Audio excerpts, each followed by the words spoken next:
మనిషి జీవితంలో ముఖ్యమైనది ఏదైనా ఉన్నది అని అంటే అది ఆదరణ. ఎంత రోగం వచ్చిన వ్యక్తికైనా నువ్వు ఆదరించి చూడు, నిజమా కదా? ఆదరించి చూడు, పని జరిగింది.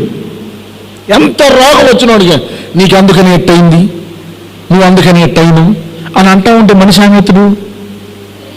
కృంగిపోతాడు, బలహీనమైపోతాడు, పడిపోతాడు, జారిపోతాడు. కానీ ఆ వ్యక్తి దగ్గరికి పోయి నీకేం కాదు, దేవుడు ఉన్నాడు, దేవుడు నీకు మేలు చేస్తాడు, దేవుడు స్వస్థపరుస్తాడు, దేవుడు నీ కన్నీరుని తొలగిస్తాడు, దేవుడు నీకు మార్గాన్ని సరళపరుస్తాడు, దేవుడు మన పక్షాన ఉన్నాడు. నువ్వు చెప్పి చూడు. ఆ డాక్టర్ చేతి కబురు చెప్పినా పేషెంట్ దగ్గర పోయి నువ్వు చేతి కబురు చెప్తే అమ్మా, చాలా మంది సాగు కబురు సల్లంగా చెప్పినట్టు